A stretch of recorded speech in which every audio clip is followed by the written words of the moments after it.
Here in part two, we're going to go through each stage of the cycle of violence. The first stage is, I've already talked about it in part one, is predispositions. So this is where people basically kind of transform into people that are ripe to become these type of attackers. A lot of times when it relates to people like school shooters, you'll see a real troubled family life, some type of mental health issues, some type of abuse or neglect, drug addicted parents, very early harassing behavior, either against the person or from the person. But a lot of times it's where society fails them as they grow up and as they develop as human beings. And there's a lot we can do to prevent that as a society. Next, there's usually some type of grievance. Now, in about 80% of the cases, there's some type of significant grievance, often related to an interpersonal event. Rarely is group hatred a big part of it. The media makes a big deal out of it, but those are really a small percentage of cases. Now, the thing to look out for with a grievance is when they overreact to a grievance and they take a grievance against a person and make it very broad. For example, if you were dealing with an irate customer who completely lost their mind over something that's relatively minor, they made some type of vague threats and they said something like, all of you here are the problem, when really it was just a one-on-one type encounter. So when they make that grievance broad and when there's a massive overreaction to it, something that is very much an anomaly versus a baseline of how people typically get upset or develop a grievance. Next are significant stressors.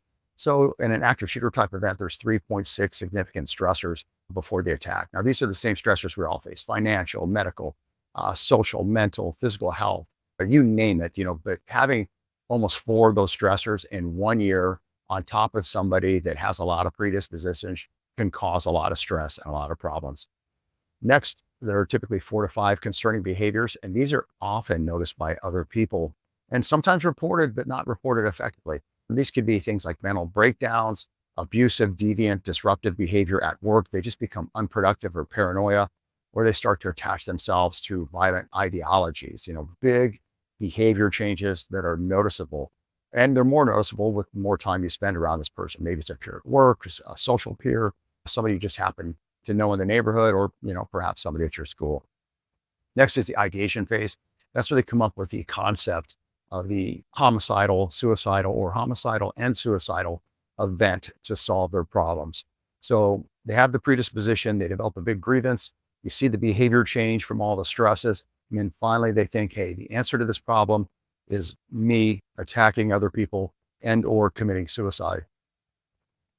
Next, you can find a trigger for some of these events, and a trigger can be something as minor as not being invited to a dance.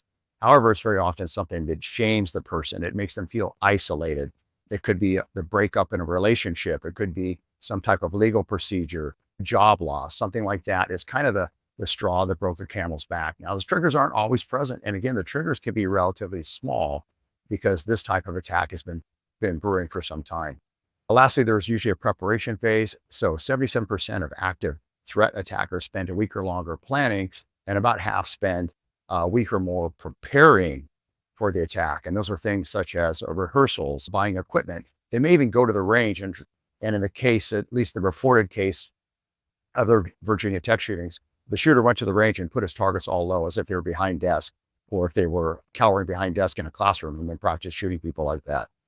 The big thing about this phase is there's very often leakage, which means they go to social media. They have written plans. You can catch them preparing their equipment or things of that nature. So the leakage is a very important thing. We have to learn not to ignore these social media leakage type events. And there may have been one here with the attempted Trump assassination.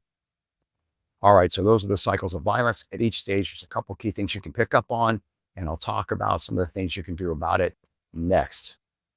Now let's go out there, prepare, be aware, and be safe. If you want to take a bigger deep dive into the cycle of violence or the attack cycle and prepare yourself a little more for active threat events, there are a couple of products I have.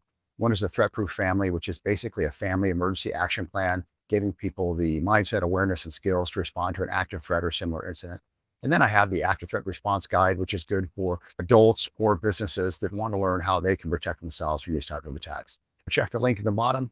Take care, go out there, prepare, and be safe.